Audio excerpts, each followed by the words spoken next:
जोङो आसाम आयेन आफादनिफ्राय माखासे जोंनि मा होनो नेशनेल प्रजेक्टफोरजों लोगोसे जोंनि स्टेटनि जेफोर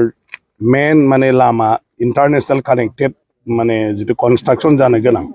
आरो जेराव माने जि लामानि बिराद इम्पर्टेन्ट बहुद माने बोसोर रायजो राजायाबो भुगिबाय थादों बेफोरखौ जाहाथे थाबै जानो हायो आरो बेफोरखौ रायजोफोरनि अभियोग मथे बिनि माबाया मा जाबाय थादों स्टेटासा बेखौ मोनथिनो थाखाय माने फैदों पुरा माने मा होनो स्पटखौ भिजिट खालामनो थाखाय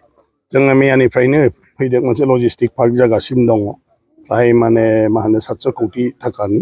माबायाव मा होनो जगि खपायाव बेखौ नायबाय बिराद मोजां जादों आरो फ्राय 4,000 कोटी थाखानि माने धुबरी फुलबारी ओमफ्राय बांलादेशआव थांनाय बे लामायाव ब्रह्मपुत्रनि सायाव दालां जागासिनो दं बिनि प्रग्रेसआबो जोबोद मोजां आरो बे जानाय लोगो लोगो जोंनि बे ओनसोला आरोखि बे बड'लेण्डआबो इन्टारनेशनेल माने कानेक्टिभिटिया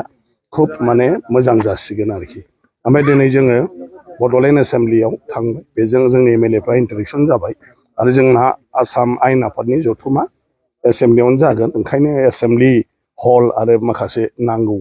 जेफोर माने जोंनो जायगा नांगौ बेखौ जोंनि मानाव गेदेर चिफ बिथां प्रमद बर' आरो जोंनि काथिराम बर' बिथां बिसोरखौ लानानै बिथांमोना ज' जोंनो देखायबाय नायजोबबाय आरो जोबोद मोजां जोङो आसाम आयेन आफादखौ गोरलैयैनो बेवहाय खुंनो हागोन 10 फेब्रुवारिनिफ्राय जानो गोनां जथुम दा जोङो बेवहाय उल्टापानिनि लामाखौ नायनो फैदों उल्टापानि लामाया अलरेडि सेंसन जाबाय आरो थाबैनो बेखौ जागायनानै मावोब्ला माने थाबैनो बेखौ फोजोबनो हागोन ओंखायनो दिनै डिपार्टमेन्टनि माने अफिसारफोरखौबो दिनै लेंहरनाय जादों आरो दिनै बेखौनो स्पटआव जोङो पिडब्लिउडि डिपार्टमेन्टखौ लानानै नायनो फैदों जे कन्डिशना माबायदि आरो बिथांमोना दिनै एसेम्ब्लिनि सिगाङाव माबायदि बाथ्रा होयो जे बे लामाखौ माब्लानि गेजेराव माने मावफुंगोन जाहाथे रायजो राजाया उसुबिदा जाया बेनि उनाव जोङो गेलेमफु थांनाय लामाखौ नायगोन बेबो जोंहा सेंसन जाबाय होननानै बुंदों नाथाय माबायदि स्टेटासआव दं बेखौ नायनो नागिरदों जाहाथे बिदि होननानै आरो बिदिनो माने गोबाव सम थाया थाबनो लामाया ओंखारो बेनि उनाव जोंहा माने माबानिफ्राय सापागुरिनिफ्राय खैला मेला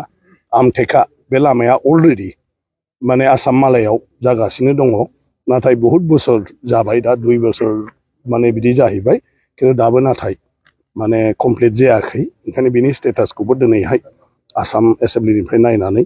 माने थाबैनो बेबस्था लानो थाखाय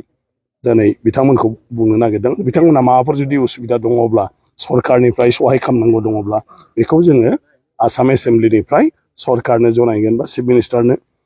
जनायगोन आरो बे मथे मानाव गेदेर चिफ मिनिस्टार बिथाङा गावनि डिपार्टमेन्टखौ आरो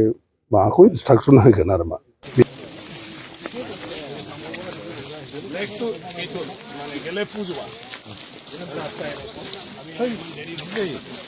আসল খাদ্য